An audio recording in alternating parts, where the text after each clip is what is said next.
Welcome to the Jamodi podcast, where we interview coaches and leaders to find out not just what they do, but how they do what they do. Becoming the best version of ourselves is Jamodi, just a matter of doing it. Why do you believe Steph Curry is such an elite shooter? Is it mechanics, mindset, a combination of both? A combination of both of those, and like his mechanics are good, but they're not great. Yeah. I think part of it is just the innate ability to and give any discipline where you have to hit a target with something. And I bet Steph Curry's really good at it.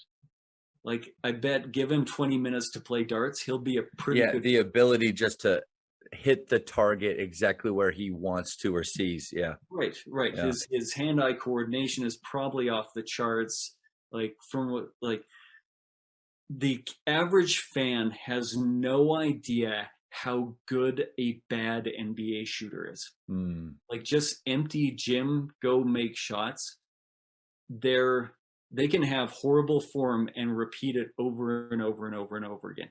But then the game starts, and that horrible form is rushed, and all the Adrenaline. make it Yeah. horrible get exposed, Yeah. and now they can't repeat it over and over and over again.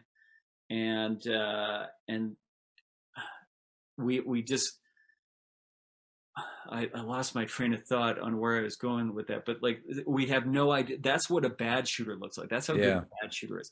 Steph Curry is an outlier of an outlier of an outlier.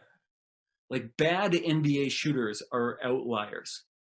They're better than the average great shooter in high school. I'll put a bad NBA shooter up against the 18-year-old kid who's the best shooter at his school. And in a just standstill contest, I'll bet on the NBA player. Yeah. And then you think, okay, to be a good shooter, what does that look like? Like, those guys are the outliers of the outliers. And Yeah. then you go, the greatest shooter of all time.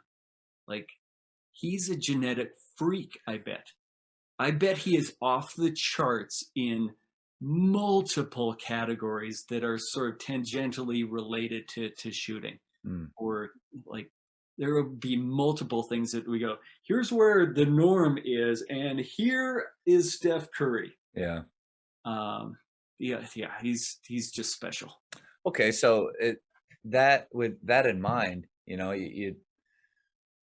do you ever talk to younger shooters about patterning themselves, their shot, or watching certain guys do things? Because sometimes when I watch Steph, I mean, because of he's able to either off the bounce, off the move in so many directions, still get his feet down, but mechanically, to me, it appears to be different releases at times, different Yep. follow-throughs at times. Sometimes he sticks it, sometimes he pulls it back. So when you're telling a younger shooter, hey, kind of watch this guy and emulate, that might be a hard one because you said he's at up near the top of the things he can do. Yeah, the person that I would point to more would be somebody like Klay Thompson, where it is much more the same shot Every time. Yeah. and the habits are much more consistent. I would say Klay Thompson is the incredible classical musician, and Steph is unbelievable jazz. And I love that comparison. Yeah, that's great. and I think a young person would look at jazz and go, oh, they're just improvising. But they don't know that jazz is an improvisation within a structure with these guidelines, and with, like, it's not just randomly playing notes. It's knowing this sort of pattern and flow. And I would guess, I'm not an educated music person necessarily, although I do love it. I would guess that if you asked a jazz player to play classical music, they'd probably be really, really good at it. You ask a classical player to play jazz, maybe not quite as good. So we kind of have to learn the elements of classical music before we can start to really improvise off of it. We need to learn to be Klay Thompson before we can be Steph Curry, even though they're probably 1 and 1A as far as like the best shooters. It's just Steph, Yeah, yeah, Steph is special. yeah. Like sometimes I've had a coach tell me that shooting is a lot like handwriting. You know, there's just different ways to still make the same letters, and but they also still have similarities that have to be there, or else you Right. don't understand what the word is. Yeah, And you know, your D can still, it can look different than my D, yeah. but then it can't look like a W, and If you there's tell a me, line through it, then yeah, there's right, an right, issue. right, Yeah, or the two yeah, dots over top, yeah. then Uh, we're into a different letter at that point. how did Larry Bird shoot it so well with just a different kind of look of how far he took the ball back? And is it, now that after our Steph conversation, is it maybe even what did he do well with his mechanics to still make him such an efficient shooter? There are mechanically really good things about the way that he shoots the basketball. The middle of his hand is under the middle of the basketball. He does take it back behind his head, which makes the controlling of the distance a little bit more difficult. But then it's okay, an outlier of an outlier, Yeah, of an yeah, outlier, and all the intangibles that come with that. And then it's like I would guess we're overlooking the fact that hey, if I kind of dropped, if I barely went to school from grade 9 to grade like, and all I did was play 16 hours of basketball a day, I could probably make, and I had unbelievable talent. I could probably make some unorthodox form work yeah. for me, as long as like you've got a Venn diagram of like reasonable technique with like some really good things happening to freak athlete to just obsessive about Hmm. this and practicing more than anybody, Hmm. and you put those things together and it will probably work out pretty well. But the kids think that, oh good, I can just shoot however I want. Well, do you have the incredible, are you an outlier of an outlier of an outlier, or are you just kind of average? Yeah, that's Chances a are we're all average. And yeah. The odds are against that you're one of the special ones. That's yeah, the and then odds when are. I have to beg you to go out and shoot for 45 minutes versus you, I have to beg you to come home at 10 o'clock at night when it's been Yeah, out for an hour already. Like yeah.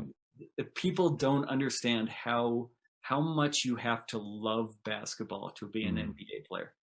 mm. And the reference that I give is when I worked in Orlando, we had probably about 8 days off in the season per season, maybe even closer to five, where it's just we've played a back to back.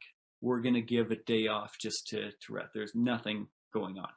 And on my first year in the NBA, there was a day off, and I went in at like 10 o'clock that day just to grab my running shoes. I was going for a run. I had no experience in the NBA. We had a day off, and I go in, and there's like five players in the gym, and you find out that two have already been there and there's three more coming that night on their On one their of day five off. days off this year. And in Orlando we had to get to the point where we said, okay, these are days off, this is a lockout day, we are locking the gym, your little scan your thumb thing isn't going to work, so don't come here, spend time with your family. Wow. And we had to say that to guys to, otherwise they would just come and play. And like the NBA season is a grind. Mm. The average person, you go through an NBA season and it'll be questionable whether you love basketball at the end of it. And not only do these guys still love it, but they love it enough that what am I going to do today? I could do anything in the world today. I'm going to go back to the gym and practice. Yeah. Yeah, that idea of burnout that you hear so many times in the younger ages is, I mean, it's not that these players don't feel it, but it's that drive and force that they choose to push past that because they know that one, probably everybody else is doing it. Nobody else is stopping from burnout. But then they know that improvement and growth will happen when they push through that feeling and don't stop as soon as their brain says to stop. And they're probably just wired that way. It's Yeah. probably not even a conscious thought. It says, what are you going to do today? I'm going to go play hoops. And I think you need to, I think some of us can wire ourselves, like force us to ourselves to develop these habits. And then some of us are just like, every waking moment, I'm thinking about basketball and how to get better. And if you're that kind of a person and 6'7" and athletic, and the chances are you're going to end up in the NBA. Yeah, but all of those factors that, yeah, yeah, Like, it's the best of the best of the yeah, best, yeah.